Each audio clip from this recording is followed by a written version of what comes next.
Sem reticências. Olá!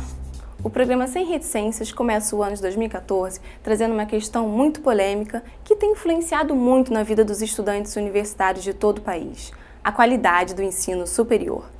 Como podemos observar, muito tem se falado sobre a crise das faculdades privadas e a precarização da educação superior.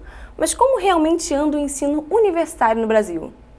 Para tentar sanar um pouco essas dúvidas, entrevistamos o deputado estadual e relator da CPI das universidades privadas, Robson Leite, que conta pontos importantes sobre a atual crise do setor da educação privada, dentre eles, descredenciamento das faculdades Gama Filho e universidades, a falta de fiscalização do MEC e a relevância da aprovação do INSAIS, entre outros tantos pontos importantes para os estudantes e professores de todo o Brasil. Confira!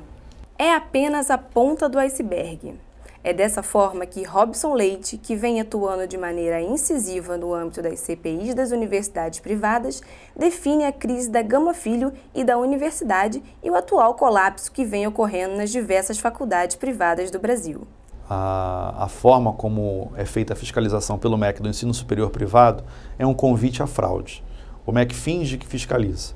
Fiscalizações agendadas, fiscalizações onde os profissionais, evidentemente por serem agendadas, você tem faculdades, melhor dizendo, universidades, que têm as suas bibliotecas ambulantes, vai de um campo para o outro de acordo com a fiscalização, ou seja, isso é fraude. Isso é fraude. E mais do que isso, você tem um processo hoje que avalia a excelência acadêmica, para dar a nota, o IGC, o Índice Geral de Cursos, composta de 3 elementos. Composta da nota do ENAD, que os alunos fazem periodicamente. O ENAD, inclusive, as faculdades se preparam para isso. Fazem com que os alunos tenham cursinhos dentro da faculdade, preparatórios, específicos para o ENAD, com o objetivo de levantar a nota da faculdade. É uma espécie de fraude, mas todas fazem isso.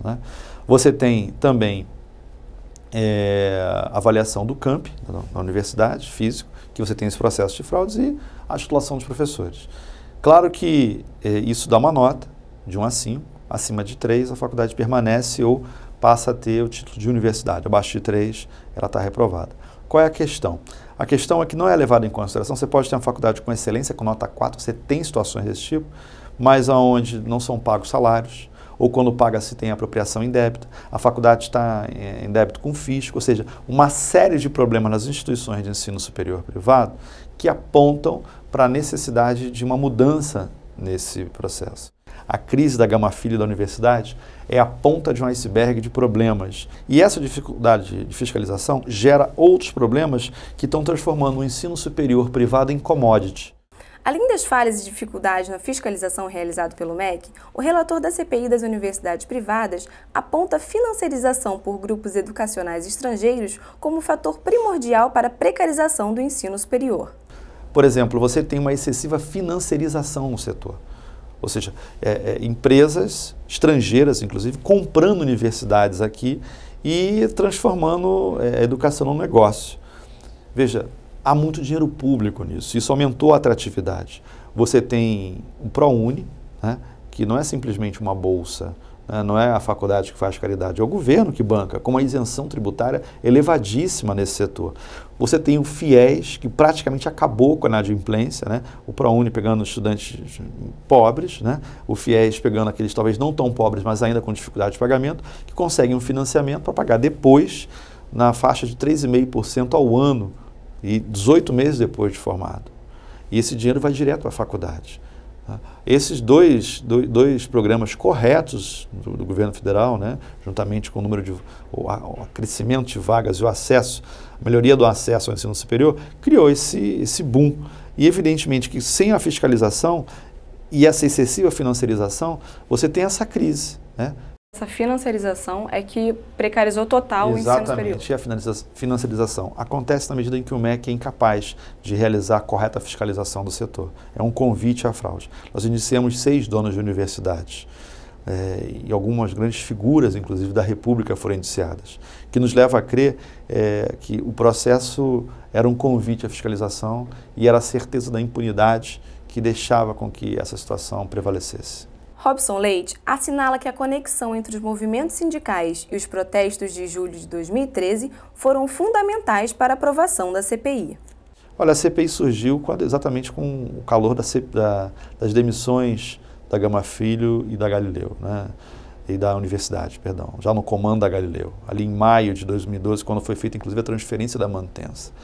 É curioso porque foram 600 demissões de professores que sequer receberam inclusive suas indenizações trabalhistas. Um escândalo. E a gente fez um discurso muito contundente, conseguimos criar um clima e conseguimos emplacar a CPI. Mas a CPI teve um final muito positivo, muito feliz, um trabalho conclusivo, extremamente bem qualificado, um relatório muito contundente, em função das manifestações de julho. Houve muita pressão dentro da comissão e no momento da aprovação da votação, se não fosse o Simpro Rio, se não fosse o movimento estudantil, a UEE, se não fosse a organização sindical, né, dos professores, foi fundamental, né? Tá aí fica um grande recado. O sindicato é um instrumento importantíssimo para a luta social e foi um instrumento eficaz. Sem o sindicato de professores, por exemplo, sem outros sindicatos, né, sem a ajuda agora na reta final que o próprio sindicato de administradores deu, fazendo debate sobre esse assunto, tentando por interesse, evidentemente, da proteção aos seus trabalhadores, nós não teríamos a vitória que tivemos na aprovação desse relatório. E além da Gama Filho e da universidade, o relatório inclui outras faculdades também que agem de forma fraudulenta e descumprem acordos trabalhistas. Exatamente. Qual é o resultado final dessa CPI e qual é o próximo passo? A CPI faz 79 propostas concretas para mudar o ensino superior privado. A gente não quis restringir o trabalho de só identificar quem cometeu crimes e indiciar. A gente quer modificar o processo. E mesmo sendo do âmbito federal, mas o relatório dá uma grande contribuição para esse país. O relatório precisa ser lido por todos aqueles que amam a educação, que pretendem, evidentemente, sonhar com um futuro melhor. Nós damos uma proposta de mudança no ensino superior privado do Brasil. É necessário o Estado forte, regulamentando o setor.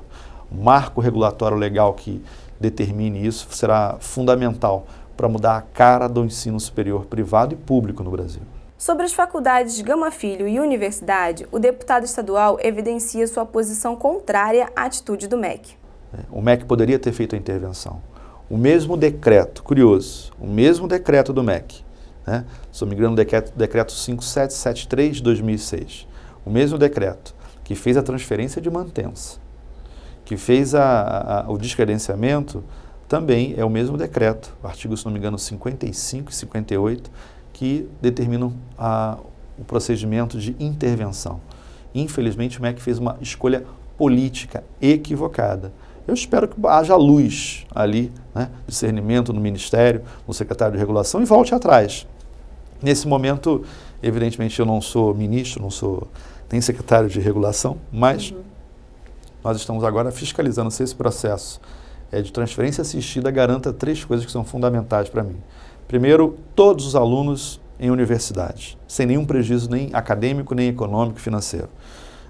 Inclusive os bolsistas, que garantam o emprego de todos os professores e profissionais. E o MEC insiste em não nos ouvir, lamentavelmente, né? E olha que eu sou do mesmo partido do ministro, né? Tenho muito orgulho do meu partido, ajudei a construir esse partido, não me filiei para ser candidato, né?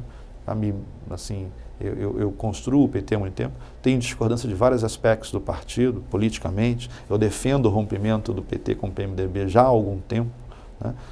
Tanto no Estado quanto na capital, ou seja, não deixe de criticar o PT, apesar de considerar ainda uma importante ferramenta na transformação, como foi nos 10 anos de governo, os 8 anos do governo do presidente Lula, mas acho que o partido tem que estar à esquerda do governo. Quem tem limitações para fazer as coisas é o governo, não o partido. O partido ele é um instrumento importante, eficiente e que pode, evidentemente, estar à esquerda do governo e tensionar o governo naquilo que está equivocado. E nesse caso o MEC está equivocado. Para o relator da CPI, a aprovação do INSAIS é de extrema importância para a atuação do MEC em assuntos de crise financeira acadêmica. Eu tenho feito pressões junto ao Ministério da Educação para a aprovação do INSAIS, que é um projeto de lei do Poder Executivo, projeto 4372, né? Esse projeto cria o Instituto Nacional de Supervisão e Avaliação do Ensino Superior, que vai ter condições, por exemplo, de cruzar as informações. Você vai ter servidores concursados, uma espécie de, parecido com o que é a Receita Federal hoje, né, auditores, só que não fiscais de renda, fiscais de educação. O MEC hoje não pode, por exemplo, fazer uma pesquisa, né, cruzamentos de informações com o Ministério do Trabalho. Por quê? Porque tem faculdade hoje que tem IGC 4, né? Excelência acadêmica quase que total, alto nível, tem faculdade, inclusive, pública que não tem esse IGC em alguns cursos, né? Mas que, por exemplo, faz apropriação indébita, que já foi autuada pelo Ministério do Trabalho. E isso não é levado em consideração para ela manter o título de universidade. Uma faculdade nessas condições, sim, poderia ter uma intervenção no MEC também, ou poderia vir a ter um descredenciamento, né? Mas como é que faz isso? O MEC não pode. O MEC só pode utilizar os parâmetros que ele tem.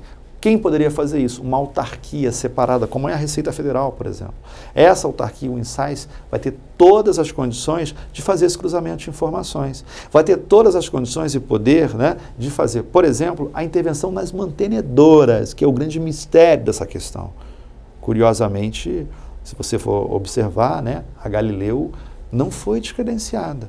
Quem foi a Gama Filho Universidade. Eu pergunto ao MEC, por quê? Por que não foi? A crise não está na Gama Filho e na universidade, está nesse grupo que a gente indiciou, o antigo e o atual proprietário, por formação de quadrilha, por estelionato, por enriquecimento ilícito, enfim. E a Polícia Federal está tomando as atitudes que está tomando agora por força do nosso relatório. Quem provocou a Polícia Federal foi o Ministério Público Federal, que foi provocado por nós, por mim, pela CPI, pelo relatório da CPI. Nós pedimos o indiciamento, né? O que o Ministério Público está fazendo e a Polícia Federal, hoje, né, os depoimentos que estão sendo tomados hoje, são aprofundamentos corretos, que aí é papel da Polícia Federal, né? Quem prende, quem aciona a justiça não é CPI nenhuma. CPI é para aperfeiçoar o sistema. Agora, a responsabilidade institucional que nós temos nos leva, evidentemente, a colocar isso no relatório. Então, o INSAIS talvez seja a grande contribuição para o ensino superior privado. Em relação à transferência assistida, o também professor afirma ser um processo delicado. Mas eu acredito o seguinte, eu estou muito preocupado com esse processo, mas não digo que eu estou confiando no MEC.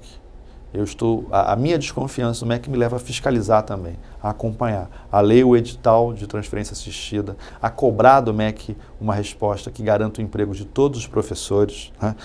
Não queremos ser empecilho desse processo. Nós apontamos que ele está equivocado. O MEC continua fazendo a sua escolha política, a meu ver, equivocada. Mas eu vou trabalhar em todos os sentidos para que ela, se for realmente essa a escolha, para que ela dê certo, para que ela funcione. Com todas as desconfianças, lamentamos não ter feito outro tipo de construção.